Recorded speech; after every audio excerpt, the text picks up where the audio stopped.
Hello. How Uh, about I, that? I don't think anyone listening to the audio version of this or having not looked at the screen didn't see the fox eating the Wi-Fi cable. That's a little bit too sensitive for me, I think, the foxes eating the Wi-Fi cable. Anyway, this is the KimAppa podcast. I forgot to actually start the show. This is the KimAppa podcast. Jarrod and Robbie are He's here. fumbling at words. Exactly. Look, Robbie's never been happier, which makes me upset, of course, as I'm well. ecstatic. It's taken us a little bit of stealth work to get this done, but I'm glad we got it done. But have we resolved the Fox issue?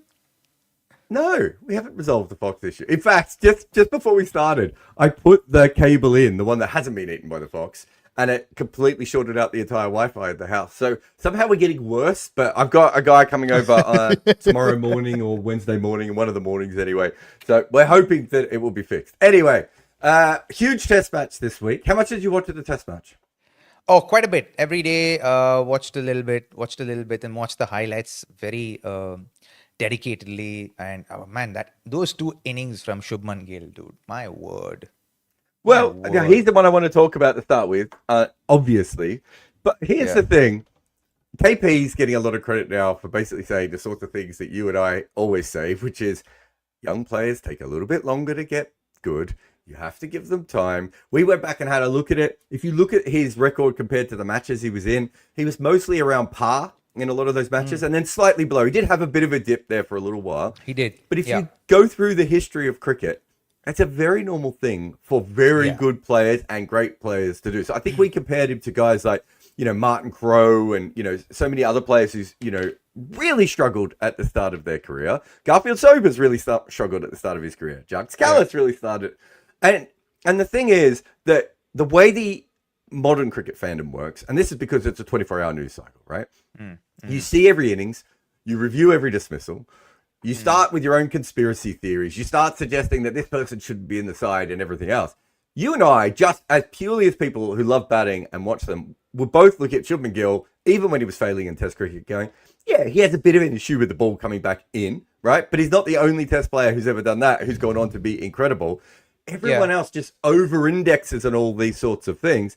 The truth is that it was quite clear it was eventually going to come around. And if he's got this good at 24, 25, you wonder what's going to happen when he gets to 27, 28 and he really hits peak maturity.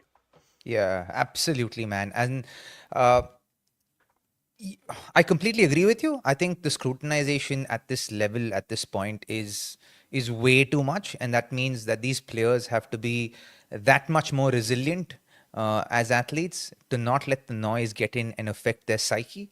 And I think Shubman's done that. I was listening to his interview immediately after that his innings on day 2, I think, after 269, and Dinesh Karthik was talking to him, and DK was asking him about, what has he put in as far as preparation is concerned, and he said that I knew very clearly that there were things that I needed to work on, and before this tour, and so immediately after the IPL, I went to work and I addressed those things, and it seems like those things are actually working for me at this point in time. I think for me the sweetest part of that innings was the amount of time he spent in the zone. You know what I mean? And it was like, generally you spend maybe half a session. It seemed like he spent an hour and a half, 2 hours, he spent maybe a session and a half, or maybe 2 full sessions being in that zone and recreating that zone. And that for me is actually something. The fact that he was able to do that with the breaks involved, with managing fatigue, managing, switching on and switching off, and bring himself back to the present. The amount of times it felt like he had an eternity before he played the ball was what stood out for me in both of those innings. There were times when he was going to flick the ball on the leg side, and you could tell he was going to do it before the ball was bowled. Yeah, like he's like before. they're gonna bowl this roughly around off stump. And they've got a mid-wicket in, long on its back, and they've got to move. I'm gonna be ready to flick this, into that gap beforehand. That's what you're talking about, is that zone when it doesn't actually really matter what you're bowled at that point, does it? Because you're already there. Yeah, so you know well beforehand, like it's like you're so one with the game. You're so one. When I say one with the game, you have to understand you're so one with the field set. You're so one with the gaps that are available. You're so one with the pitch. You're so one with just tracking the ball and following the ball. Like it's like you know the ball intimately, so you know it's like it's telling you what it's gonna do. You're in like that energy. You're in the same energy frequency of the ball and the whole game at the same time, right? And that is being in the zone, and to hold on to that is very, very hard. And as batters sometimes, every batter's pursuit, especially in red ball cricket, is to find the shortest route to that zone, right? And to find that shortest route to that zone is a lot of work. It takes years of work to get there. But the minute you find the shortest route to the zone, it's not like you create it every single time. You hope to create it and you hope to get there, even though you know the shortest route to it. And then you hope to hold on to it. The first task is to get there. The second task is to actually hold on to that space for as long as possible, with all the variables involved, right? Like the breaks, the bowlers, the variations of the bowlers, the variations from the pitch as the pitch continues to deteriorate in a 4-day, 5-day game. It's about taking into account all of those aspects and being one with it. And the minute you're one with it, it's like as the pitch is changing, as the ball is changing, your frequency is changing along with it. And that for me is magic. That's the magic that exists in cricket, right? In batting. To experience that is a high. And like for me, I was like, wow, that is just divine. That's like divinity in that space of batting, right? That's when you reach the highest state of like God status of batting, God tier of batting. You get there, and we witnessed that from Shubman Gill. You've seen Joe Root do it a lot of times from the England side. You've seen Rahul Dravid do it. You've seen Sachin Tendulkar do it. You've seen Virat Kohli do it. You've seen VVS Lakshman do it. When you look at these greats, I've seen Shikhar Dhawan do it, and that they're in it. But I think the length of time he's been there, because sometimes you go out of the zone and then you're out of it and then you're shaky for 20 minutes. And then you're like, okay, no, I need to simplify things and just bring it back here and then start existing from here and then expand it from that place again to make it as large as I possibly can be. What was special about this innings was that he was able to keep it in that expanded state for so long, so easily. That's what I think speaks to me about the greatness of Shubman Gill's innings in this test match. It reminds me, AB de Villiers talked about how when he was at his absolute best, he's facing Mitchell Johnson when Mitchell Johnson's at his absolute best. And he said, it didn't matter because once I find that zone, it's like Mitchell Johnson's bowling underarm to me. Yeah. And I was thinking about that when watching Shubman Gill. But the other thing that I think is different to some of these other players who find that mode, we've seen KP find it, right? We've seen Brian Lara find it, and they just keep going up and up until they touch the sun. But because of the kind of dude that Shubman Gill is, right? He's like, oh no, I'm just going to stay in middle overs of a one-day game. Right, I'm just going to rotate every ball. Maybe if you've got a bad matchup against me, or the field's in the wrong spot, I'll take a boundary. Right, but most of the time he was just like, no, I can score whenever I need to, however I need to, all the way through. And it's that zone you can kind of spot it with a batter when they're in the position kind of beforehand. So I'll tell you the difference in this game. Like so many times there would be people near me, I'll be going leg side for one. Forward defense. Like you could kind of feel what he was going to do beforehand. Yeah. And then when you watch Ollie Pope, I literally said to everyone around me, I just saw Ollie Pope go out before he went out. Like it was so clear that Ollie Pope was going to get bowled to me before it happened. And you can, when a player is either in that zone or completely away from it in the way that Ollie Pope is, you can kind of pick that sort of stuff up. And it was incredible. Also, just from when you're making a big innings like that, if you go back, he doesn't start like on rails. Like he was 20 off 70 odd balls. There was a long period of time where I think Jaiswal got frustrated, partly because England were giving Gill as much strike as possible. So they were getting Jaiswal off strike really easily.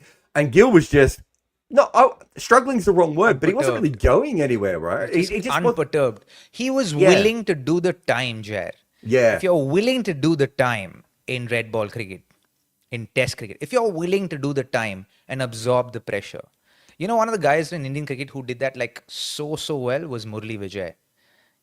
He would spend eons in the 90s because he's like, I want to own this space. I'm in no hurry. I want to own this space. And then he stayed there in that space, right? We were talking, you were alluding to Brian Lara being in the zone. I've heard a great story about Brian Lara being in the zone, and I happened to ask him once about, how did you navigate through batting such a long innings?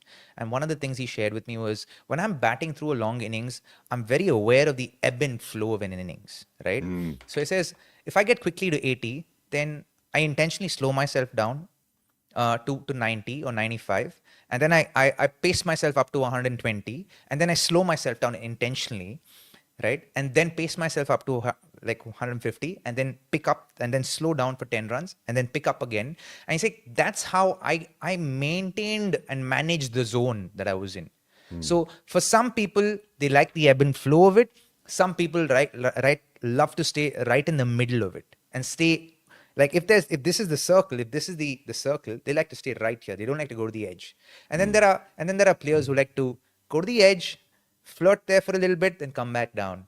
Go to the edge, flirt there for a little bit, come back down. And it's the guys who are able to do that are the guys who score those massive hundreds, right? Like those triple hundreds and quadruple hundreds, a 500, and that's why Brian Lara, I think, was able to do that. It just made so much sense to me. Like, wow.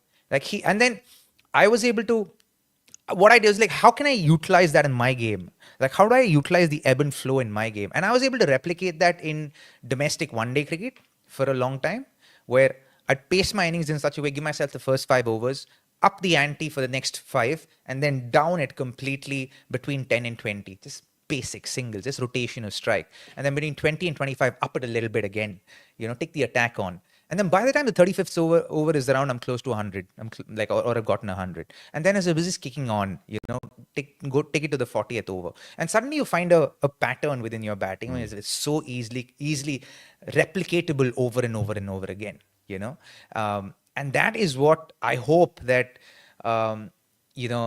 Shubman has imbibed from this innings. I'm sure he's like, we're talking about it. He existed in that zone. So I'm sure that his insight about that innings is going to be so much. And to be very honest, to his credit, like this guy, this kid has been someone who's worked so hard on his game, but he's been obsessed about batting ever since I've seen him. I saw him first at the age of 18 when we played for KKR together. And he would be the first guy into the net and the last guy dragged out of the net. Not just the last guy out. He'd have to be dragged down and say, we're done, get out. He's that kind of guy. And he's batted like that from the age of 3. I'm sure. And then I've seen the evolution of him as a human being and as an athlete at the same time between the ages of 18 and he's 24 now? 24, 25? 25, I think, yeah. I did an interview with him in 2024. And then I did an interview with him in 2025. And I can tell you, just between 24 and 25, just the mentality and the shift in the thinking and the way he articulated his thinking about his batting has changed. Like it's gone up a notch or maybe 2 notches. So here's a guy who's very cognizant about what works for him, very much in control, passionately obsessed with batting and being a leader. Like we were talking about, he's the prince of Indian cricket, the next prince of Indian cricket, or, the potential king of Indian cricket. Just the way, if he's able to keep up with this and build on this, man, we're in for an exciting 15 years of 10 years of, or 12 years of Shubman Gill. So your top scorer in first class cricket's what, about 160 odd, I think? Is that right? 100 Yeah. 162. You've actually got a higher score in list A cricket, which we'll have to discuss another time. But yeah, when who was I talking about? Mark Waugh. Mark Waugh sort of said that he felt that he had done his job. And I think if you look at someone like Sachin's career, I think there are a few times when Sachin probably felt he had done his job, right? There are different kinds of batters. And Barry Richards talked about that sort of Brian Lara type of batter, who's just like, and Brian Lara talked about it as well, where Barry Richards would say, oh, he just liked to club baby seals. But Brian Lara looked at it in a very different way, which is, I don't always get in. So on the day I get in, it doesn't matter if I make 50, 100, 150, 200, 250, right? In his mind, he's like, this is the day I have to go as far as possible because I'm in today. Once I get to that. it feels that it was interesting watching him celebrate the milestones. A lot of players, I don't know if you know this. This is a fun fact. Not between people are much more likely to go out between 100 and 104 than they are from 96 to 99, right? And the reason is you're really watching the ball when you're coming up to your 100, right? You are focusing 100% on getting that next ball. You might be nervous, it might affect you and everything else, but you're watching that ball. Once you get to 100, you completely release. And like I've only made a couple of hundreds in my life. I've almost gone out the next ball every single time, right? Because it's just it's such a big thing for that. You watch Shubman Gill, and as I said, some of it is that zone, but it's also this sort of automatic way he scores, where he can just keep pressing the same buttons over and over and over again. This should be something that he can do. I'm not saying he's going to make 260 all the time, but he could be someone who goes well beyond just making hundreds. And what does Graham Gooch call them? Big Daddy hundreds, right? Yeah, he has that ability, and not all, even great batters have that ability. Some get to 100 and they're like, job done.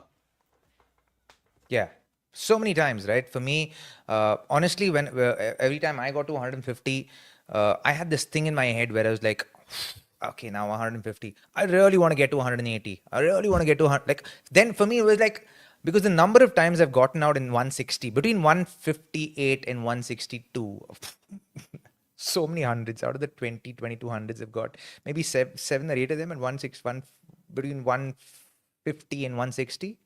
Because something in me would, and I never really figured it out, but I don't know if it was just subconsciously, I was switched off, because I've got triple hundreds in say, not domestic, but pre-domestic cricket and all of that. I got double hundreds, triple hundreds in junior cricket and all of that. But for me, I think in first class cricket, there was a point, I don't know what it is. I think perhaps I just got satisfied, perhaps. I don't know.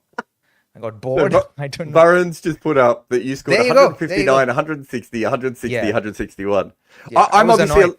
I was a lot crapper at cricket than you, but I've told this story before, but it tells you about how the psychology of all this stuff works. Yep. We used to have to retire at 50, right? So we would make 50 and then you'd be pulled out of the game. And then the minute I got to the next level where you didn't have to retire, I would make 50 and go out without adding an extra run. And quite often I would go out the next ball forever. And the only time, Robbie, that I went past 50 was completely by accident, because I was playing in a game where we were chasing, let's say, 100, 105. And I wasn't sure if they were celebrating by 50 or that we'd won the game. And I hit 2 boundaries in a row. And I was so confused. I went on to make a big score that day because the psychology wasn't there. And I remember Michael Clark had the big problem of making hundreds and then going out, right? That was one of his big issues. And Steve Smith said, how did you get past that? And Michael Clark's like, oh, in my brain, I just decided that 150 was 100 now. Right? Yeah. And so it's little stupid things like that can help you. Whereas clearly you had a similar kind of issue where you're almost like Pavlov's dog at a certain point, right? Like it's like, oh, I'm here now. What do oh, I'm gone. Yeah. It was like that. Because after a point, I think the third or fourth one, I was like panicking. I was like, I got tight and my hands, like everything gets tight, right? Your shoulders get tight, your arms get tight. And you're like, oh, what do I do now? It's like, you've scored 150 runs and you don't know what to do with the next ball. And then there were times you're like, I'm just going to breathe. I'm not going to worry about it. And then suddenly one inside edge onto the stump, you're like, fuck. All right. The next one I want to talk about is, because I think this is quite interesting for me. We've basically seen this twice. 2 players that I think you and I have been quite high on. I think anyone who kind of follows cricket understands. Akash Deep is the other one, right? When he bowled in India, people would say to me, oh, he's not taking any wickets. And I was like, but I think he's bowling fine. Like, you know, I don't think when he was bowling in India, I thought he was sensational, but I thought he was bowling fine. In Australia, I'm pretty sure we did, you know, we had a look at him a couple of times.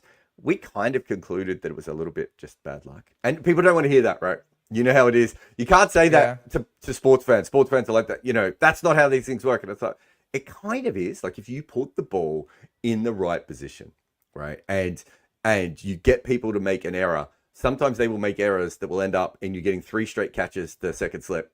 And sometimes it will be a couple of inside edges that miss leg stump, right? Like that's just how the sport works.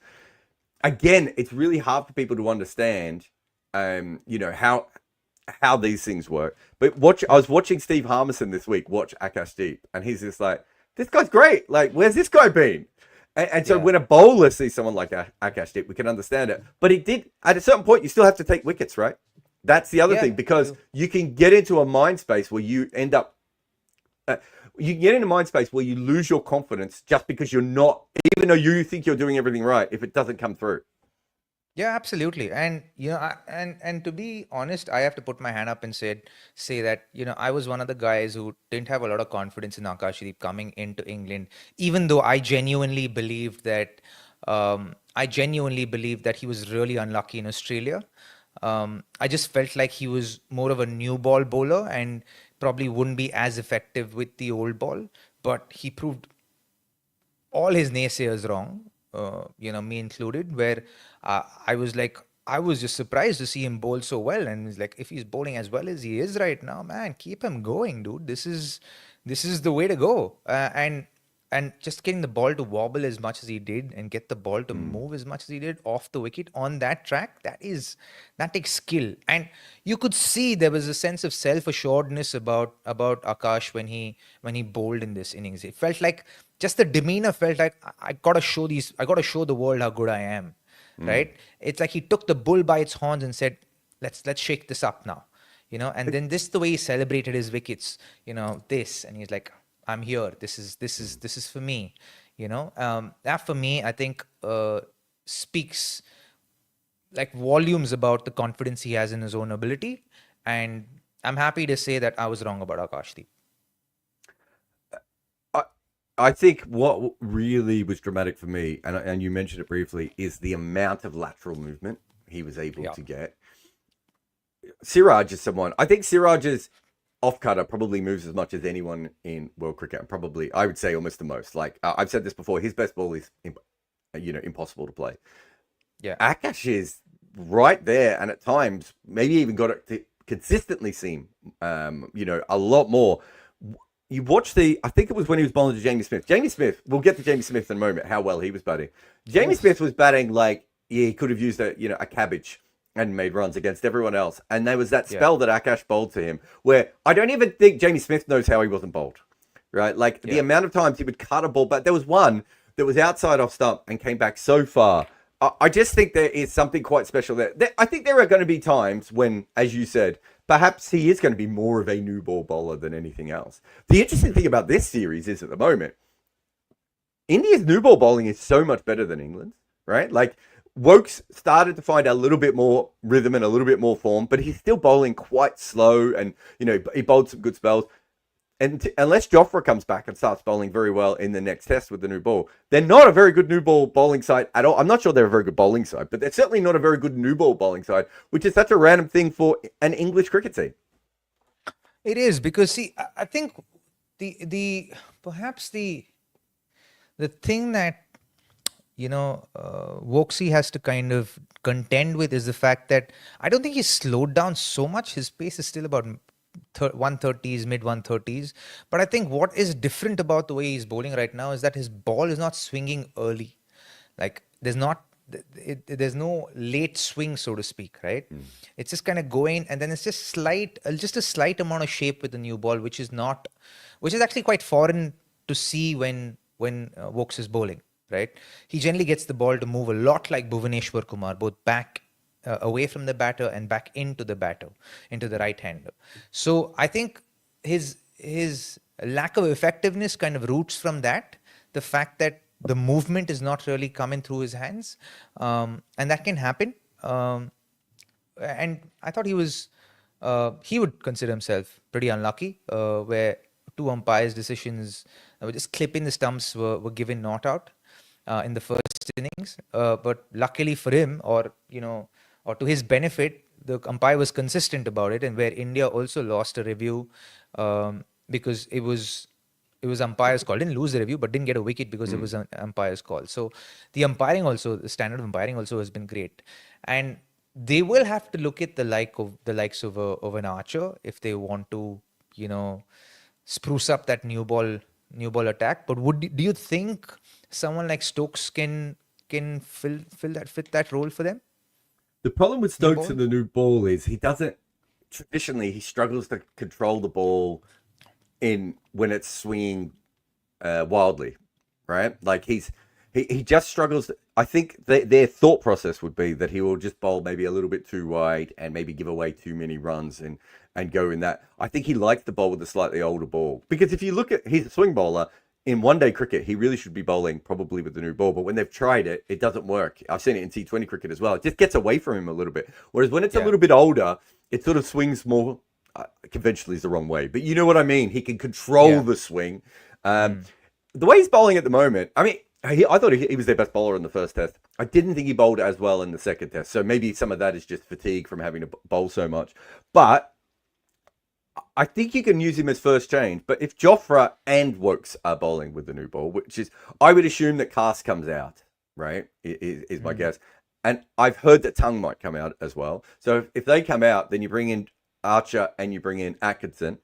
Then he's good, man. That Atkinson kid is good. He's good when he's bowling at full pace. If he's not bowling at full pace, he's very, very straight up and down. But if he's bowling at full pace, I think he's a really good bowler. But I'm not. I mean, everyone at Surrey tells me he's back to pace. So if he is, he could be quite handy. But again, he comes in. So that's a better attack, right? Like Bryden Cast had a busted toe in this test and looked like he could barely field at some stage. And Tongue and Cast kind of overlap a little bit too much. Whereas I think Archer and Atkinson are a little bit more different in skill set. So it's interesting. Either way, I think the fascinating thing is just how much better India looked with the new ball without even needing Bumrah, right? Yeah. Like, I mean, the fact that they've won this test without Bumrah and won it by 1 million runs without Bumrah is completely bizarre to me. It augurs well for India. And you got to give credit to the even the conviction and the energy of the Indian team while they were fielding. You could see that they were hungry for the win. They really wanted the win. And just the way, for example, Washington Sundar bowled. That ball to Ben Stokes in that second innings. Woof! That was a peach, man. Just right before lunch to get the ball to in and then get him to defend and pad bat. Oof, that was top notch.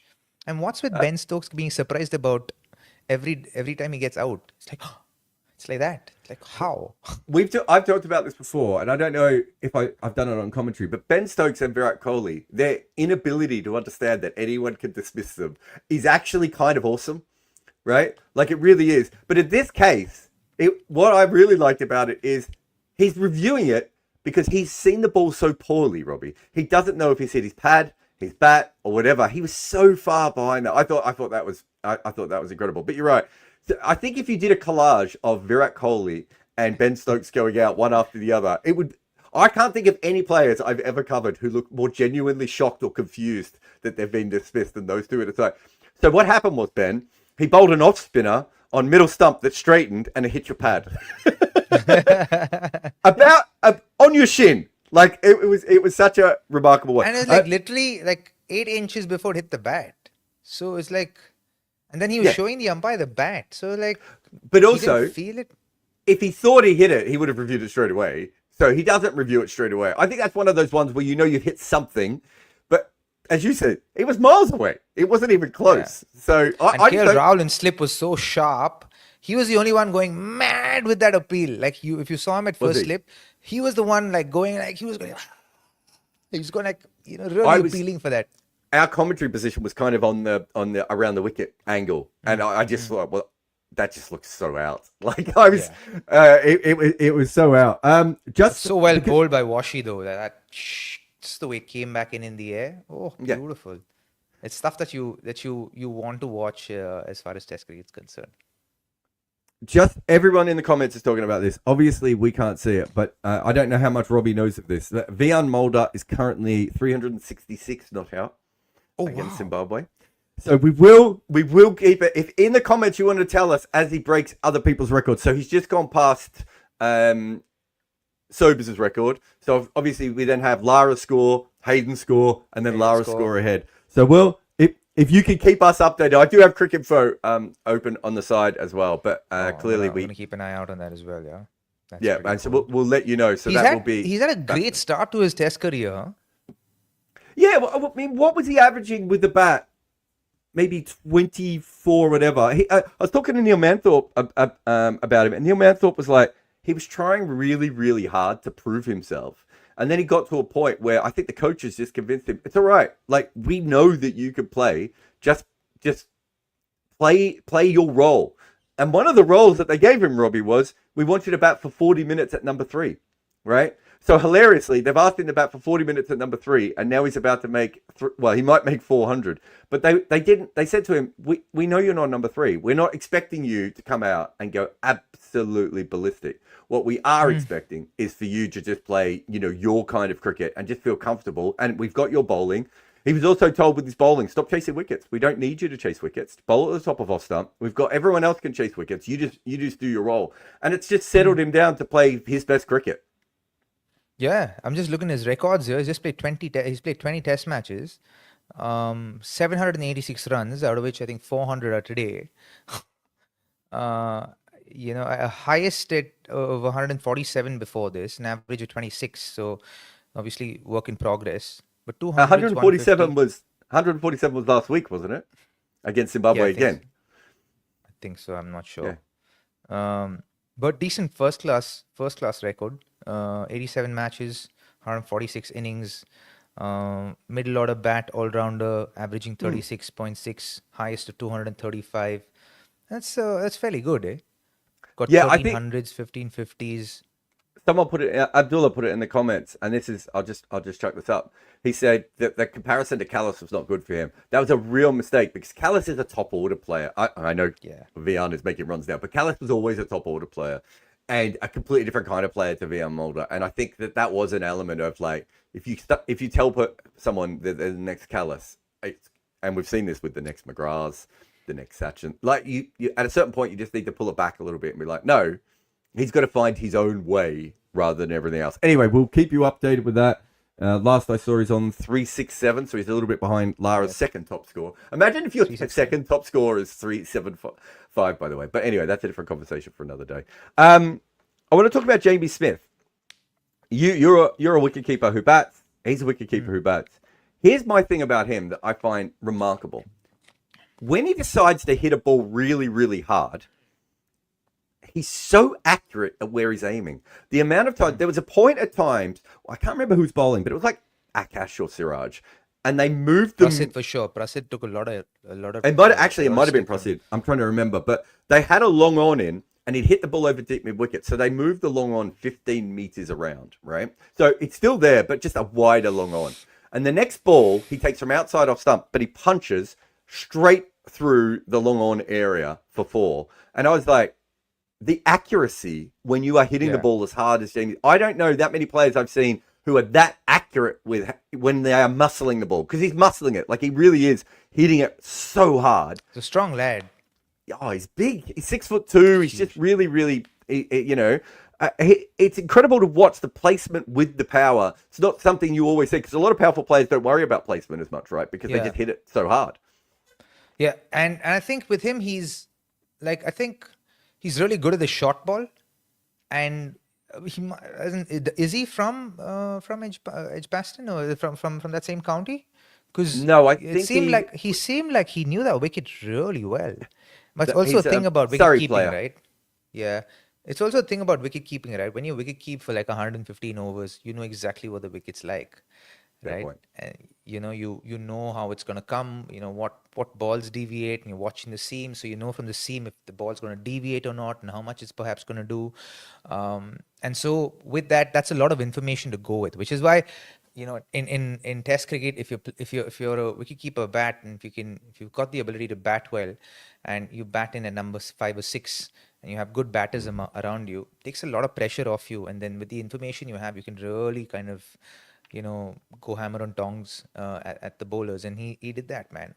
His short ball game is just amazing. And you gotta, like, balls were doled up to him there. Some easy hits, right? It weren't like head high bouncers. They were like just chest high attempted bouncers, I would say. And for me, that you can't bowl that to a batter who's scoring like batting so well in an innings, right? And he's playing so well both on the offside and on the onside. I couldn't find an area during the course of this Test match where like, okay, you bowl the ball here, he's going to struggle. I think you really have to scrutinize his batting a little bit more. See where, go to the uncomfortables that's chalked up by every analyst. Like, 'cause there's one thing, right? So if he's played the ball well, if it's a dot ball, if it's played well, then it's like, okay, dot ball. But if it's a dot ball, but it was an uncomfortable dot ball, it's marked under uncomfortables. So you're talking my language now, Robbie. That's my favorite thing in the world to look at for any player. Like, I love that. Yeah, so you go in, and the bowlers will have to study that a little bit. The bowling coach will certainly be doing that. You know that Morne will be doing that right now, and I think more than anything, like, you got to give credit to the Indian team, to the belief that they showed just as a group, and you kind of saw that, right? There you go, him at Edgbaston, 10, 88, 88, 95, 184. Happy hunting ground for him. I think Gokul said before as well. He played there for the Phoenix as well. So. Yeah. So he is used to it, but yeah, he's a Surrey boy. Surrey rate him incredibly high. They think he's one of the best batting prospects that's come out of Surrey in a long time. Great wicket keeper as well. Well, that's what I was going to say. So Tim Wigmore's just written a piece going, is he batting so well that they have to take the gloves off him? And that's why that's kind of what I wanted to ask you. No, never. Because you could give them back to Ollie Pope and move Ollie Pope down to 7 and use Jamie Smith up the order. Why would you want to give the gloves to Ollie Pope? Is he a wicketkeeper by like... Everyone in England's a wicketkeeper. You know this. No. Why fix something that's not broken? Ollie Pope just got 100 in the previous test match. This guy's batting really well. Let him continue to bat and keep. He's keeping really well as well. It's not like looks like he's got a calm head on his shoulders. Like, don't muck around with stuff. Like, I wouldn't want to touch it. I would want to just let him go and, because England's also looking for the next batter after Joe Root. Now, Harry Brook on that in that case, like, everyone's like pegging Ollie Pope to be the guy, but I think it could be one of these two guys as well, Harry or Jamie Smith. Well, I think if let's say Root doesn't play, I think you want to keep Brook at 5, and you probably want Smith at 4. I think Smith's technique looks a little bit more sound to me at the moment, just because there's so many moving parts to Harry Brook's technique at times. As good as he is and everything else, I'm like, and we'll get on to number 5s in a minute, why I think he should stay there. But I just think there's something about that. But it's really interesting. If he bats at 4, though, does he keep wicket keeping? Doesn't need to bat at 4. And if he bats no, I'm saying if Root leaves. And I would like if Root leaves, who are the other options that you have at number 4? I mean, you've moved Brook to number 4. That's the other obvious one at the moment, isn't it? No, I think he's very touchy about his numbers. So if he's gotten success at number 5, I don't think he would want to move out of number 5. Yeah, no, it's just an interesting one for the future. Anyway. There is something else I want to talk about. Obviously, I had this fascinating conversation with Steve Harmison. By the way, it's lunch in that other game, so we don't have to worry about Vian Moulder for a little while here, who is 367 not out from 334 balls. Yeah, so I was talking to Steve Harmison, and I was saying that I was getting lots of messages from English fans who were very upset with the fact that England weren't trying to block out the last 30 overs, that they kept slogging, and that they were laughing on the balcony. And Steve Harmison put it this way. He's like, you have to understand that for people who played in this game played for England, English cricket was such a miserable environment, the change room, for so many times. And it wasn't fun and it wasn't enjoyable and everything else. These players are having fun, and you can't take the fact that they score 380 in one chase, right?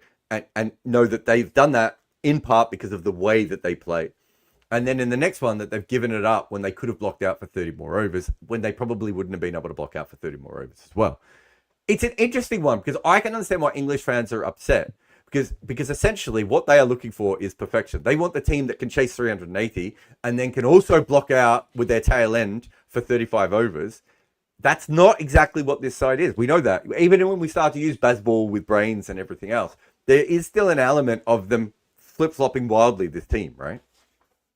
See, England are always upset, right? With one thing or the other. So, all fan bases are always upset with one thing or another. There's someone in South Africa right now going, "Why is Liam Moulder batting so long? We're going to lose this Test match. We're not going to be. Sorry, we're not going to be able to win this Test match. It's going to be a draw." All fan bases are always upset. Yeah. Yeah, but see, the thing is, with one thing I noticed and one thing I liked about this is the fact that this entire England team has made peace with the way that they are going to play, the brand of cricket that they are going to play, and they are perfectly comfortable losing a few test matches, playing this brand of cricket. And I think it's, why can I hear myself? So I Can you hear me? accidentally clicked on my phone. That's why. I'm like, why am I like? I Where was is this listening coming to our from? show. It was so entertaining. I No, was you like, weren't. maybe I could speak on it and listen to it at the same time. Okay. Apologies, everyone. No, That was the fox. I was just The fox did that. So I was actually quite impressed with the fact that they were having a good time. So they're very secure with the plans they have for themselves and the brand of cricket that they're going to be playing. And at the end of the day, when they win test matches, you're going to applaud and you're going to say, "Oh wow, this is amazing! 380 runs in a day. What? How do they do that? It's amazing. It's great." But they were still trying to score 500 runs in one day, guys. You know, and they were up against the wall and they came out punching and they lost. It's fine. But that's their brand of cricket. So if you can't take the good, then you got to take the bad as well. That's what I think. And I think they as a group have made peace with it, and that's the most important thing. Then the others are opinions, right? You know what they say about opinions. Yeah. Everyone's got them. And buttholes. But so I think there is an element of. I think at times they have tried to play a slightly smarter version of baseball during the series, right? Yeah, they have.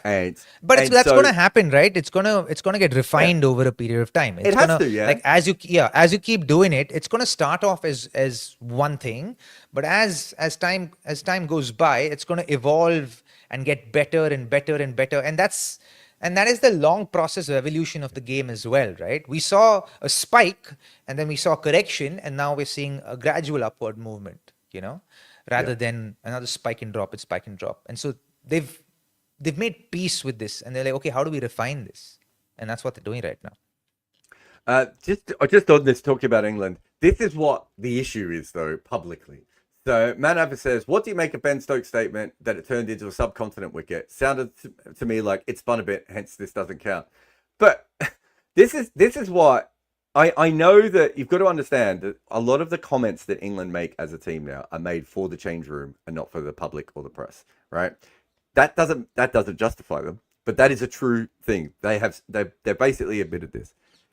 They lost 17 or 18 wickets to Thiem in this match. I'm not saying that Ben Stokes would have that in front of him, Robbie, but they lost almost all their wickets to Thiem.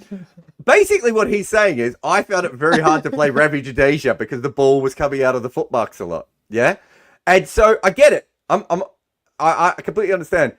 At no stage covering this test match did I turn to anyone around me and go, "Do you know what this is like? A subcontinental wicket. This was like a proper flat English wicket. That's what it looked like all the way through." And like I remember in 2006 and 7 when the Ashes happened, or 5 and 6 when the Ashes happened, Shane Warne was getting the ball to turn off the rough exactly like Jaddu was trying to do. Yeah, exactly the same thing. Nothing different.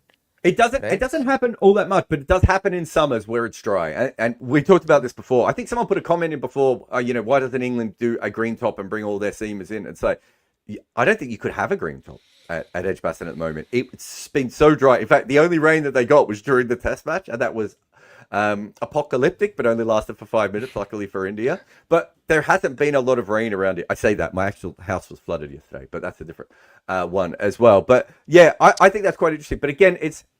Where do you live, Jarrod? Foxes are eating your cables, your house is getting flooded because of a 5-minute rain. Where the heck do you live, dude? I will send you the photo of the rain yesterday. Did you see the rain when it happened in Edgbaston as well? I thought I was in Gaul or Brisbane. Right? It's like, where is this weird tropical thunder, tropical rain drop? You know when you're in Brisbane and the rain just comes down in a sheet? Stop evading the question. I live in London. It's about global warming. El Nino? I don't know. I want to talk about one other thing. Did you read the Sid Monga piece on Cricinfo this week about the softballs and everything? No. This is really fascinating. So from 2016 until 2021, balls in England are nipping around everywhere, right? It's unplayable. It's really hard to bat even with against the old ball, right? There were some times when it was like, remember there was a test match in New Zealand played, and it was like, I think New Zealand were like, is there any point giving this ball away? It is swinging so much, even though it's the 80 over mark, that will a new one actually swing more than this? So there was plenty of swing, there was plenty of seam. In 2022, there was a manufacturing error with the Duke's balls, and they all went really, really soft. And it was completely by accident, and I trust Dukes when they say that. Since then, Robbie, we haven't had Duke's balls that have been hard again. They quite often go soft, and you're seeing it in county cricket as much as you're seeing it anywhere else. So we know that this is an issue. It is possible, and I say this, let me give you the full story. We know that England have asked for batting pitches at times at home. Oh, listen, you don't even have to tell me all this. I already know what I'm going to say. Yeah. But did you see the boundary at this ground?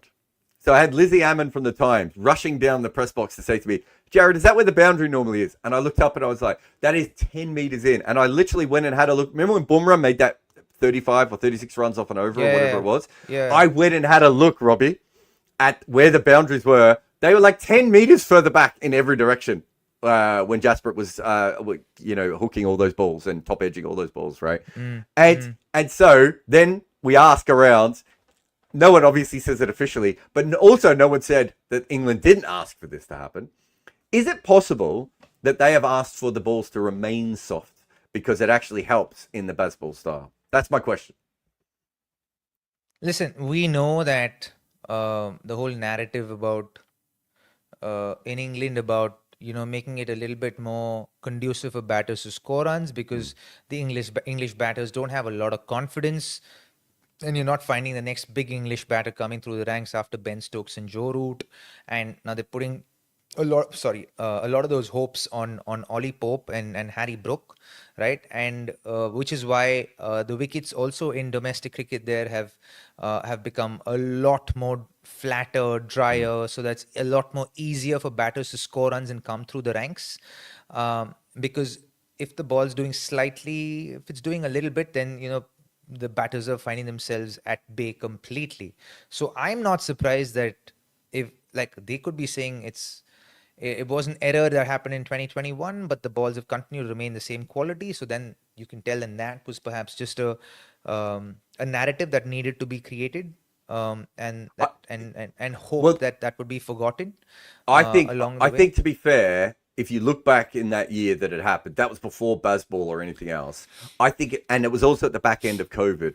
I think I'm willing to admit that is possible. The fact that it's still happening, I think, is far more likely that it is. And so I think the narrative has been set in that way to make it a lot more conducive for batters to score runs. Yeah, exactly. And the thing is, earlier when even in the mid 2010s or the early 2010s, even when the Indian team came there, you had one really top bowler and then the other ones you could really kind of manage and negate and all of that, right?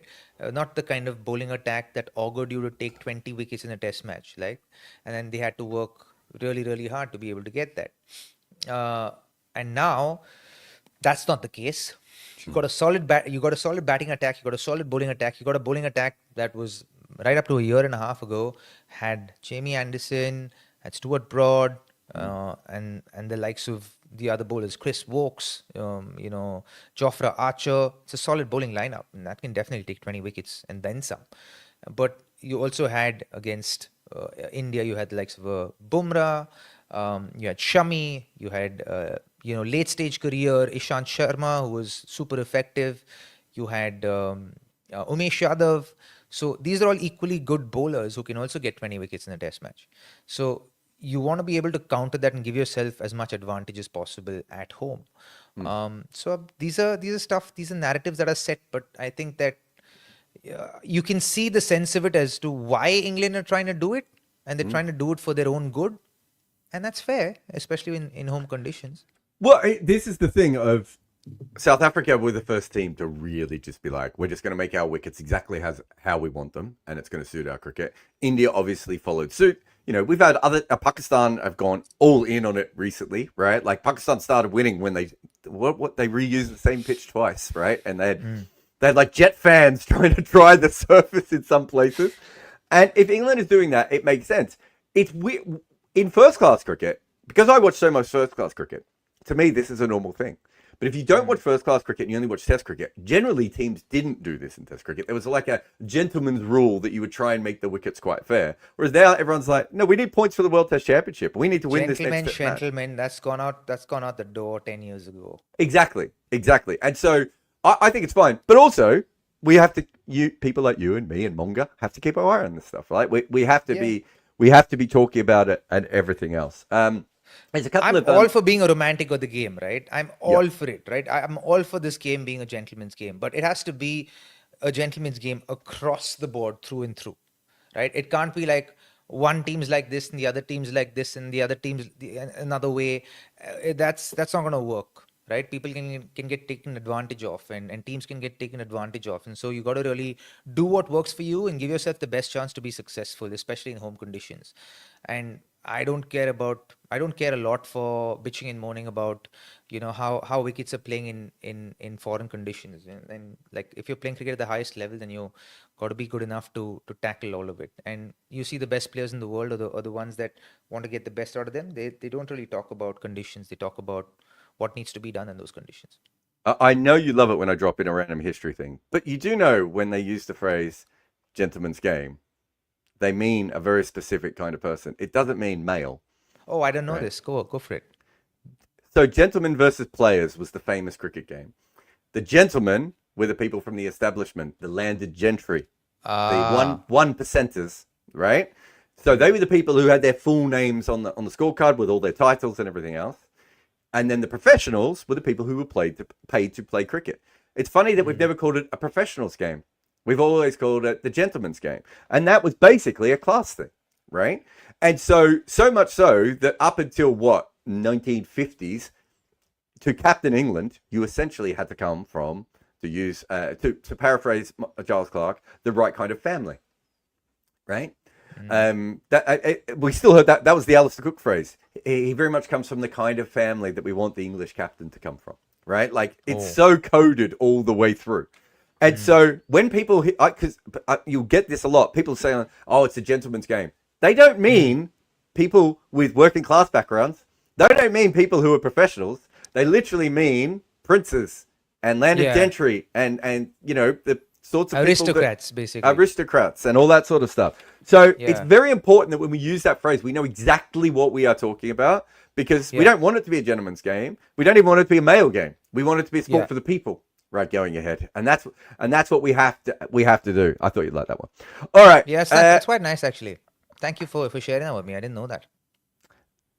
Number 5s in Test cricket. If you had played Test cricket, where do you think? I mean, obviously the batting lineup was ridiculous when you played. But if Robbie had his own way, where would you have batted? Do you think in Test cricket? Because obviously in first class cricket, you would have batted slightly higher up the order just because that most talented players. I opened the batting for the most part of my first class career. So I would have, and in fact, I was close once. I was between KL Rahul and me. We were playing the Duleep Trophy, and the first game was in Lali in Haryana. And I got 136 in that ground, which was one of the hardest grounds to bat on in India, and batted all the way through, and like the entire team got out and I was not out. And then the Australian tour was happening next, so they were going to pick openers for that. And then the second in the finals, KL and I were batting, and then KL got 100 in the first innings. I got 88 in the first innings. He got 180, I got 88. And then I got, I think, 35, 40 perhaps in the second innings, and he got another 80 or 100. And then he went through ahead of me to Australia, and that's when he made his debut. So if I'd played Test cricket, I reckon I'd have opened the batting, but I would have loved to bat at number 6 and number 5 and number 6.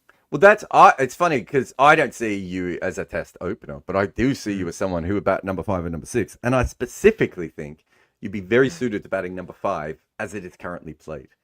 And so we've been talking about this for a little while in our group of Harry Brook, Travis Head, Rishabh Pant. There's obviously Mendes is coming through. Even someone like Chandramal was playing some more shots when he was batting at number 5 as well.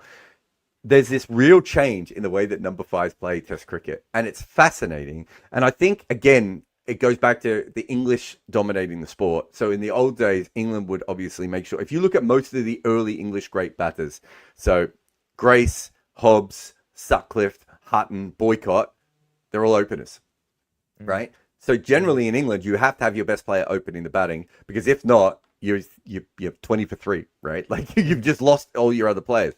As other countries come into Test cricket, they start to go, why would we want our best players opening? We can stick in a stoic player up the top or a more limited player up the top, and then allow, when the ball's a little bit soft, for the rest of our team to take over. And then in the 90s, and this is fascinating. I don't know if you've ever talked to him about this, but I always thought it was fascinating as a fan. I was only a young kid back then, that Sachin never went to number 3. Because realistically, the best batters had mostly batted at number 3. There's a couple of players who batted at 4, but generally the best batter always went to number 3. And if you look at the history of West Indies and Australia, right, the vast majority of those players batted at number 3. There's a couple of Alan Border type players who don't, right, but the vast majority do. Sachin bats at 3, and then it's like Brian Lara looks at that and goes, Sachin bats at 4, and it's like Brian Lara looks at that and goes, why am I going in at 3 then? So he moves to 4, Callis moves to 4, and from that point onwards, number 4 becomes the position where you automatically put your best player. Yeah. In this modern era, because I know this is not, we've just seen 2 of the highest scoring test matches of all time, and VM Moulder's about to score 900 runs. But over the last couple of years, wickets have been so hard that batting at number 4 has become difficult, because you're in so early in the chase. In the innings, which means that now I've got a feeling that the number 5 is becoming the most important position. But on top of that, you're seeing counter-attacking number 5s. And if you look at the history of number 5s, generally they are a lot more dour and a lot more defensive. And so some of that is just because cricket is more attacking. But you watch Rishabh Pant come out, or you watch Harry Brook come. Like Harry Brook was at his 3rd ball. They're in all sorts of problems. And he just runs down the wicket and he tries to smash the ball over mid-off for 4. Right?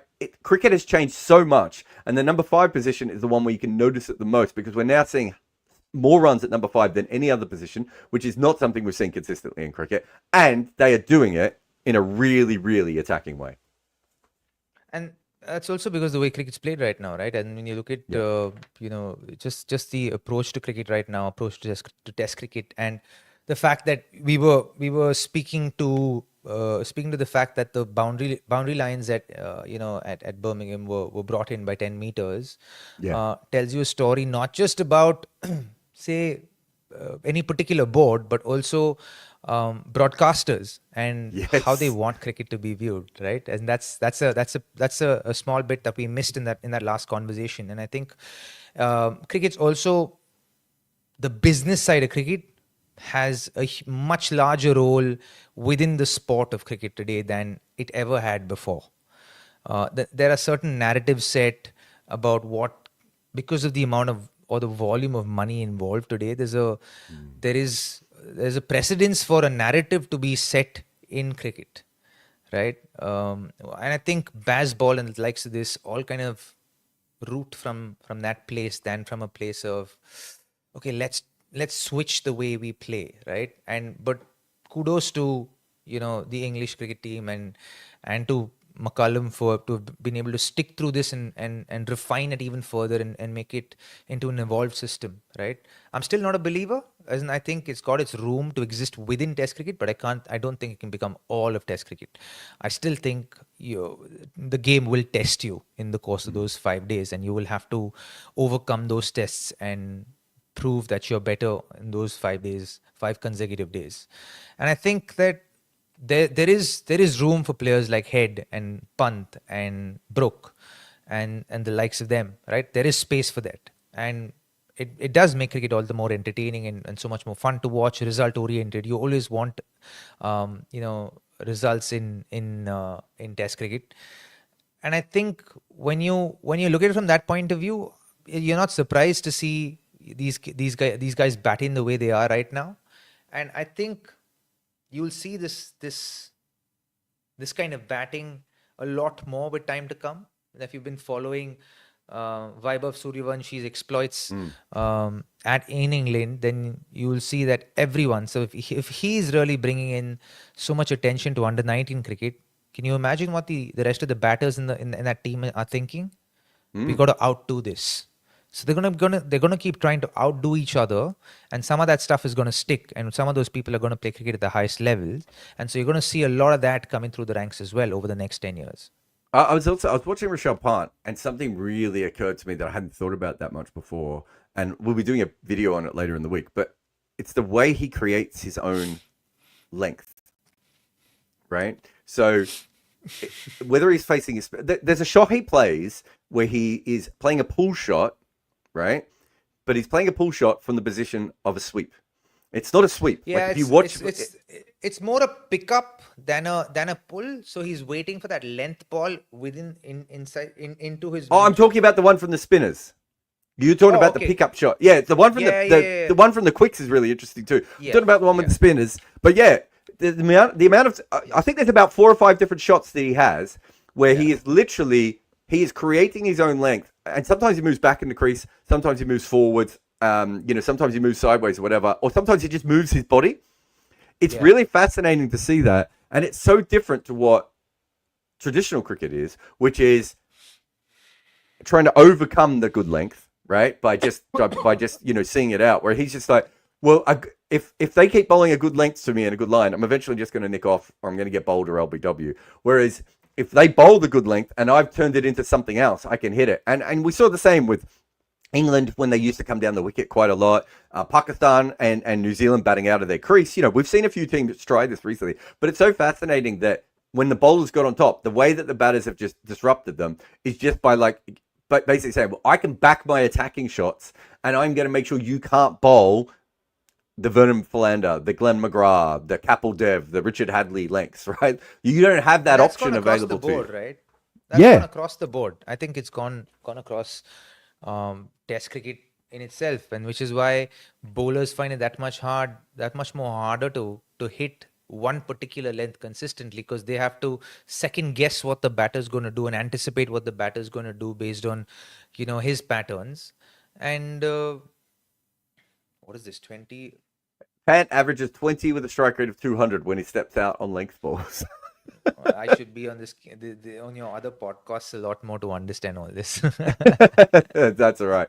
I just think it's fascinating, and I think the number 5 position is the one that makes the most sense. And openers have started to obviously be a lot more attacking as well, but a lot of that is around the sort of the Duckett and the Crawley, whereas I think the other one is just a general. I'm worried about. I'm worried about Zach Crawley. Well, I think everyone's worried about Zach Crawley. Yeah, he's. Oh no! Declared. South Africa declared. That is a pity. That is just so sad. He would have the highest score from a South African already, wouldn't he? I don't think any South African. No, wasn't it Barry Richards who got 370 something? No, I don't think so. Yeah, Barry Richards got 370. He got over 300, I'm sure. He got over 300. I don't think it was 370 because that would have been the world record. And Barry Richards definitely didn't have the world record. Barry Richards never went past 140 in a test match. Made 356. By the way, the Barry Richards, 311 Amla. Yeah, that makes sense. The Barry Richards and Harry Brook bat very similar. And one day I'm going to show you footage of Barry Richards and see if you agree. But I think there's an element of that as well. Also, if Barry Richards ever made the world record score, we would never stop hearing him talk about it. All right. I love Barry, but that is also true. All right. We've got some great super chats here. Kaushal says, who should be first change in next game for India? I am going Jasprit Bumrah.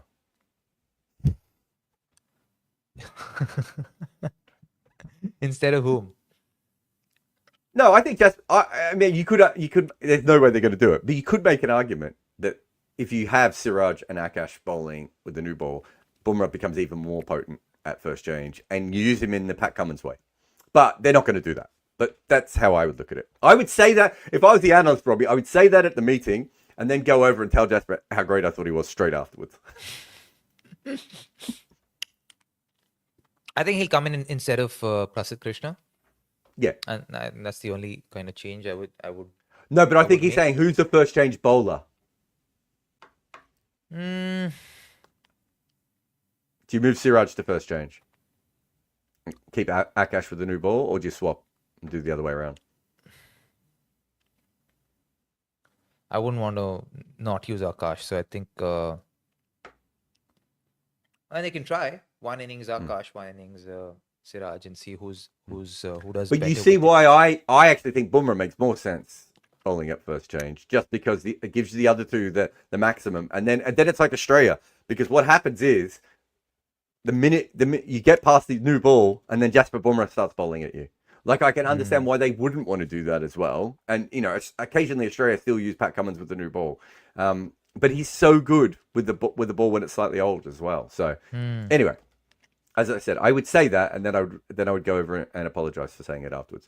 Shubman says, is this a moral win for England? All things in cricket are moral wins for England at the moment.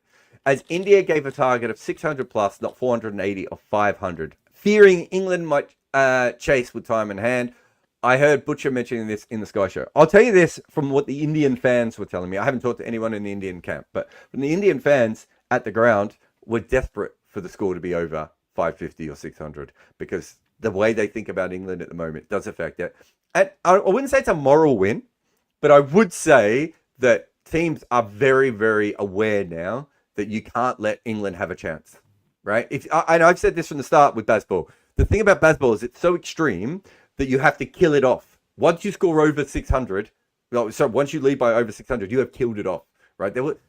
Yes, they could have gone on a bit of a tear and got close if they batted better against the new ball. But chances are they weren't going to be able to do it just because it's too many runs. Yeah, and it's Test cricket. If you have the opportunity and the luxury to be safe as a team batting third and putting in as many runs as possible. Now you're telling me if England had the opportunity to put up 600 runs on the board against India, irrespective of what the batting order is, irrespective of what brand of cricket they were playing, you think they wouldn't have put it up anyway? You think they would have scored only 500 runs and give them like a day and 2 sessions to score those runs? Absolutely not. Also, and I think this hasn't been talked about enough, why would you not want to tire England out as much as possible in the second test of the series, right? Like, Carter already looked tired. Wokes is coming back from injury. They'll have to make changes. I mean, they've already decided to bring Archer and Atkinson in, but Bashir is having to bowl a lot of overs when he doesn't usually have to bowl a lot. And all the batters had to stay out in the field. Like, one thing we've forgotten, and, you know, Bumble was talking about this the other day, is when you're an opening batter and you spend 2 days in the field or a day and a half in the field, it is really hard to go out and bat. So sometimes keeping them out as long as possible also helps with taking wickets. Yeah, absolutely, for sure. And think also, right, as in, I don't really have much to add to this, because to be honest, even broadcasters have narratives to follow, guys. So don't go by everything that you hear, and just every broadcaster in the world wants the game to finish earlier, because they're in a situation where they want to go play golf. Yeah. So when broadcasters are complaining about late declarations, it is 100% because they've already booked a golf game on day 4 and they don't understand why this is going on. And me and Robbie, are you a golfer? No, paddle. See, me and Robbie are not golfers, so we've heard these conversations a million times before. Me and Robbie just want to go back and see our family. The rest of them want to spend more time away from their family and play golf. No, Jar wants to go back and meet his fox. Fox. Parth says, my dad says Kumble and Kapil made other Indian seamers too safe. Siraj's numbers are way better without Bumrah. Is he doing the same? I'm going to throw this to you. I've got a theory, and this is, Bumrah is unlike any bowler we have ever seen in the entire history of the game, right? Like, he's great. We compared him to Wasam Akram. I think that's a good comparison. Sid Barnes is another good guy to compare him to. Malcolm Marshall's another good guy to compare him to. But he is different, and there is a vibe shift every time he has the balls, unlike any bowler I've ever seen. And I watched McGrath and Warren and, Stain and all these guys, right? At their peaks. There's something different when Bumrah has the ball. I compare this to the Denver Nuggets basketball team when Nikola Jokic is the 7-foot center and he's also the point guard. And so you play a different sport with him on the court than you do anywhere else. And the minute he goes off the court, no matter who they have on the bench, it always goes to shit, right? But when Joker is not playing in the game and they just have to play normal basketball, they play it. there is an element of role definition of playing the sport differently. And I said this to Sid Monga, and he made fun of me, but Sid's wrong on this one. But the point being is, I do think that when you have someone like Bumrah in the side at the other end, it changes the way that you think as a competitor, as a professional, as a bowler, and everything else. And sometimes you can't help but be sucked in to the gravity of Jasprit Bumrah. Whereas when he doesn't play at all, you just go back to playing normal cricket, right? You might not be successful. I think Siraj's numbers being so much better when Bumrah isn't in the side is a little bit of fluky as well. But I do think it changes the way that you think when he's not in the side. I got to say that Parth, in general in our podcasts, have asked us some really interesting questions. So kudos to you, buddy. I think keep them coming. It also is about, I agree with what you're saying to a certain degree, because it's also about the narratives that are set by the teams when you find a once in a generation player, right? You like for things to revolve around that particular player. And oftentimes you might find another top quality bowler, but who loves the attention of being your number one strike bowler, and then suddenly has to take a back seat, and he has to contend with that, right? Emotionally, mentally, psychologically contend with that. And that weighs on you as well and can have an impact on your performance as well. And then suddenly when you get the opportunity to go out there and be the lead bowler and be everything that you desire to be at that level, suddenly you feel like, oh, here's an opportunity. Let me go up and like grab it with both my hands and make the most of it. And I think you can tend to see that with someone like Siraj. But I do think in test matches you bowl in pairs and you hunt in pairs. So he can still play that role. His numbers can be a lot better even when Bumrah's around. Jayan says, you don't beat India by playing on roads. They'll bat for days. If Australia bat well and England continue to play like this, the Ashes will be carnage. Jahan, I don't know if you've been watching Australia's batting of recent times, but I don't think there's anyone in the world who thinks there is a chance of Australia batting well at the moment. It's not looking good over there. The Australian wickets will be fascinating because they won't be anything like this. They won't be roads. They're going to be darting all over the place. And Australia's top order is not handling that situation particularly well. So, yeah, I don't think we have to quite throw ahead to the Ashes at the moment. But if you're picking which is the better batting lineup between these two teams right now, I think we know it's probably not Australia. Yeah. Avalash says, what's Stokes' future after the Ashes? Hardly bowls 10 overs a day. Against spin, he is trash.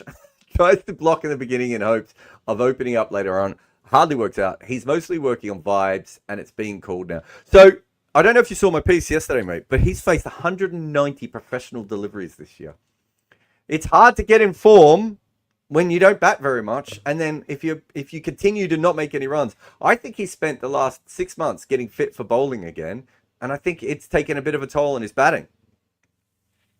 Yeah, and when you're playing Test cricket, especially red ball cricket, you want to be able to, play as many balls as possible and find a routine. And I think leading up to any red ball cricket, you want to be able to in your prep leading up to a test match or leading up to a game, right? You want to really peak with the number of balls you face, say 4 days before the test match, and then taper down and bat those minimum number of balls that you want to face just to kind of get set, right? So if you are playing, say, in prep before a test match or in prep before a test series, you want to be batting leading up 1 week to the tournament, to the series. You want to be batting at least 2,500 deliveries a week at practice, and then the last week of practice you want to bring it down to about 750, or last 5 days before practice, 750 split over 4 or 5 sessions. You want to, and then that is like the minimum number of balls you want to play. So those are much shorter sessions, but you've prepped your body up to bat for that long. Yeah. Right. You want to be able to and try and stay not out one, and then you in practice leading up to practice. So that gives you the confidence as well going into a test match, and you challenge yourself, play on new balls from both ends, or play multiple new balls, play on uncovered wickets that has a little bit of dew on it. Kind of challenge yourself. Play with a middling bat. This is stuff that I did before a test, before red ball cricket, first class cricket, and it really helped me a lot. And I don't think he's done that because he's obviously working on his batting, on his bowling, to be bowling fit as well. He's lost a bunch of weight, so he must have been training quite hard as well. So to keep all of those things in mind, are you surprised? But he's never really been the best batter or the greatest batter of spin bowling. No. He's always been pretty ordinary against spin. He's been He's really got good that against weird- fast bowling. He's got that bat lift. His that sort of hands comes on the from bat are very different. It limits Yeah. his game quite a bit. But if Yeah. he opens his I think it's his bottom hand. If he opens up his bottom hand just a touch, and it's a little bit of work, but you like. It's also this, right? When a certain technique has brought you a certain amount of success and a lot of success at the highest level, why would you want to change it now? You know, No, exactly. People I get just- very Honestly, people are very touchy about that. I don't think he's batting particularly well against pace bowling at the moment either. Like, I just don't think he's seeing the ball in a way that he has before. So I think there's some issues there. After the Ashes, I don't know how long he's going to play for, but if he's just done everything he can to lose weight, I don't think he's about to retire in the next 6 months, would be my guess. No. Lentil says, is Bashir the best spinner in England that England's got, really? No, he's probably not. Jack Leach is probably still their best spinner. They don't think Jack Leach can play on flat wickets. They're trying to get Bashir to a level that I think their thought process is that Bashir's best ball is better than Jack Leach's. They've also got Liam Dawson, who has had a great late career run and can bat and everything else. Wasn't Simon Harmer also there for a certain period of time as a cold pack? Yeah, but I don't think he ever qualified to play for England, though. Didn't he? I thought he did in between. No, because he went back He and was played for South Africa. So he couldn't He's have a qualified for England. really good off spinner, man. Yeah. He's really, Oh, really good. There are very good off spinners and finger spinners from overseas that come over and play occasionally. Look, the thing with Bashir is he's a project player, but it does feel at certain times like they are playing in games with 10 players. Like, that they are trying to carry him in the hopes that one day this works a little bit more. Varun saying the road call I saw was to move Stokes to 8 and bring Bethel in for Bashir. The thing is, I've seen Bethel bowl a lot. Bethel is not a better bowler than Bashir. I don't even think he's close to being better than Bashir. There aren't a lot of good spinners in England, and that is not. I mean, if you think of Bashir and Moeen Ali, these are both guys who developed. I'd say later. Mo right now is better than Bashir. Yeah, Mo now. But do you remember when Mo was when he was first picked? He was like a batter who had one good delivery that he could occasionally do. It took him a long time to get good. I reckon as well. England forced him to become an all-rounder. I think he was actually just an out-and-out batter. Yeah, well, I think he starts bowl. I don't think he even starts bowling till he's 24. So he did start to bowl for Worcestershire, but I don't think he took it seriously for a long period. No, because he was an out-and-out batter. Yeah. And a very good and one as well. A really good one, and I think they actually, I think personally for him, if he felt badly about his career, or if he felt like a victim in his career, he would feel. I would say he was right to feel so, because I think they undervalued his effectiveness as a batter and tried to make him into an all-rounder, and they just played him in terrible positions, man. I think he was a top order batter, batted at number 8 for England in all forms of cricket. Just shit, to be honest. He batted everywhere as well. Like, if he just batted at 8, that was fine. But he opened, he batted 3, he batted 5. It was all over the place. One day I'm going to do a piece to see which player they tried to ruin quicker, Bairstow or Moeen Ali. But that's a conversation for another day. Abhishek says, can you bring Nitish Reddy in at number 3 if you are coach? Oh, another false 3. Hey, a false 3 almost broke the world record today. So why not bring Nitish in as your false 3? No. I wouldn't do that. Neither of us are going to do that. Shubman says, Robbie, but if India don't feel safe at a 480 target, do you think they'll still be able to defend 300 some other day, as you will feel on the back foot from start? A lot of that also depends on the wicket. On this was a wicket you did need a lot of runs. Shubham, see, I'm going to tell you this. I reckon, now before this test match, did anyone give India a chance to win the test match, let alone be in the test match, right? But India won the test match, right? I think it tells you a story that you can't write off any team, you can't write off any bowler.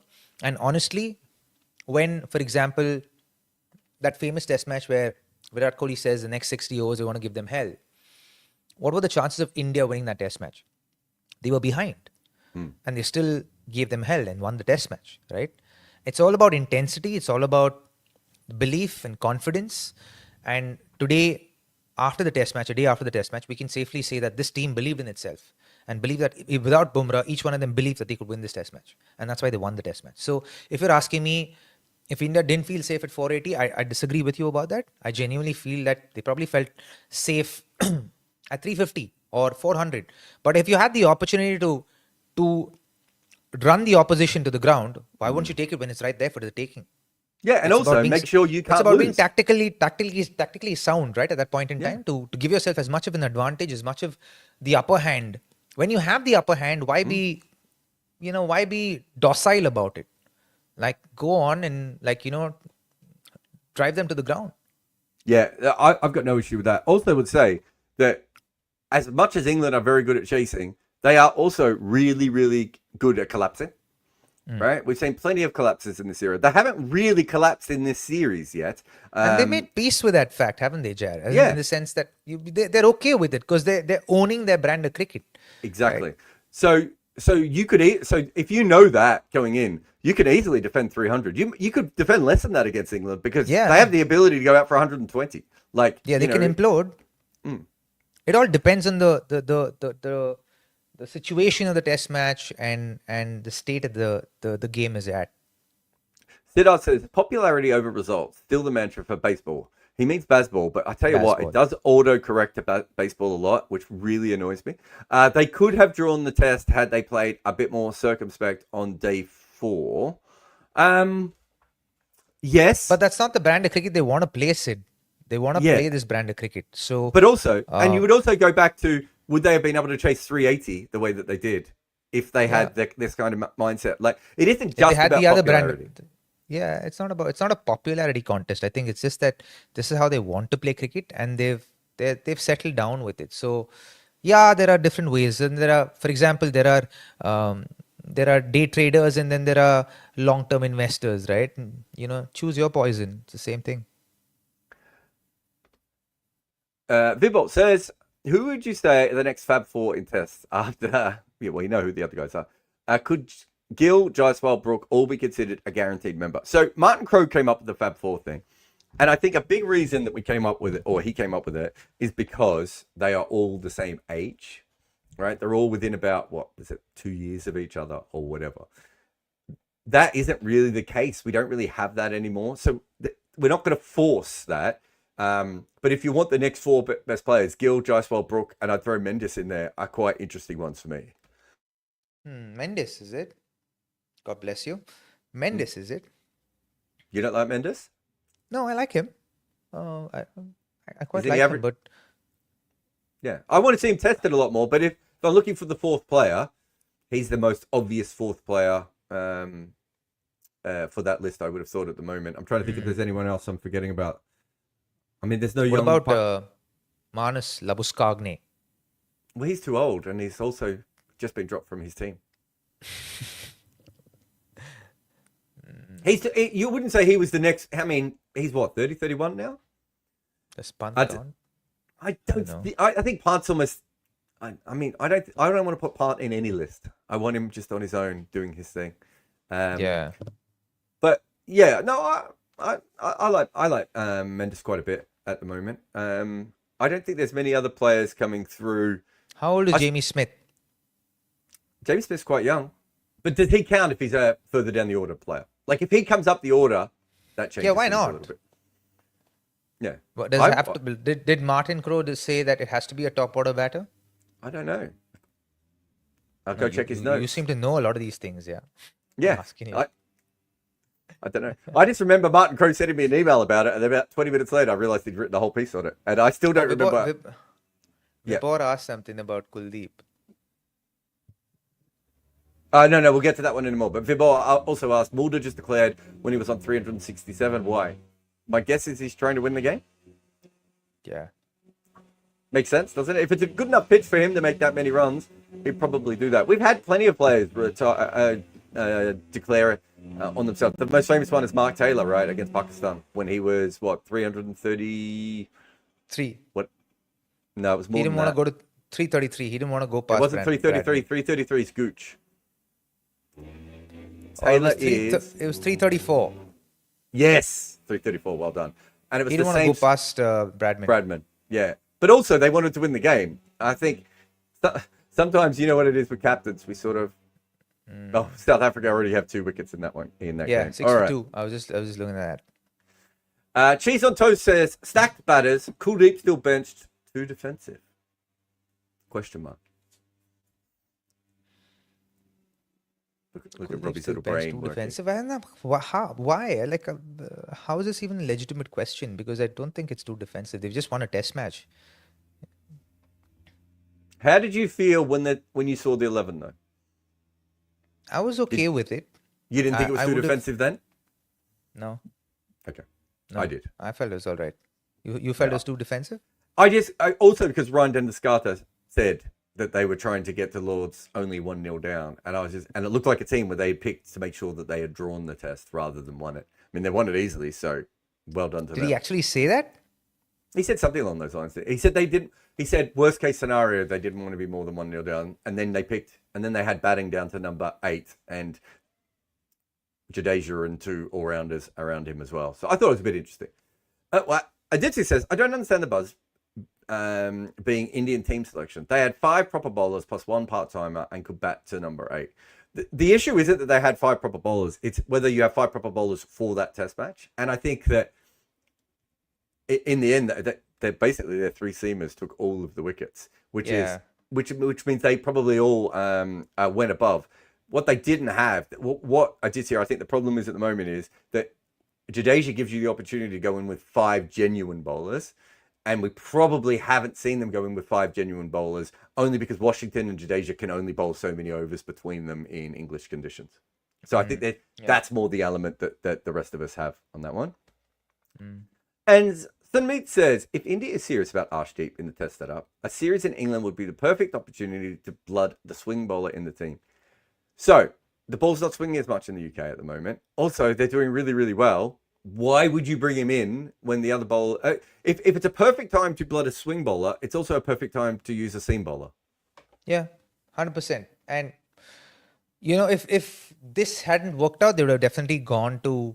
See, the thing is, if this test match was drawn, I reckon in the next test match, you would have seen you would have seen Siraj, Bumrah and Arshdeep playing along with I think Akash as 4 fast bowlers. Yeah, I agree. That's what would have happened at Lords. So I think they went with the mindset, and if Tendo did say that we're trying to go to Lords being only 1-0 down. I think he said worst case scenario, but he was definitely bringing it up in a way that you wouldn't normally bring it up. Yeah, so if he was actually alluding to that, then you understand why India went with this 11. Friend of the show, Tendo, lovely guy as well. So yeah, if I've misquoted him, he can send me a WhatsApp and tell me I'm wrong later on. That's it. We're done. He won't Robbie, do that. Yeah, he'll I send said me he a won't message. do that. He's a sweetheart. No, he might send me a message going, "Are you sure that's what I said?" Yeah. Robbie, we've got one more show with you in Dubai, and then in Dubai. We're going at 11:30 Dubai time, 10 o'clock, 10:30 India time, so 12 o'clock Dubai time. We're doing. We're going on X on Spaces. And we're going to just be talking about the test match for half an hour. Just good banter. You, me, Abhishek Mukherjee, and maybe 1 or 2 surprise co-hosts will come and join us. And so we'll do one more show with you in Dubai next week, and then we'll be doing a bunch of shows with Robbie in the UK. We'll work out how we can record those. They might not be able to be live, but we'll see. I'm going to be I'm going to be in Fox cable land. So, so pardon me in advance for lack of network. I'll try and take a dongle from here so that it works.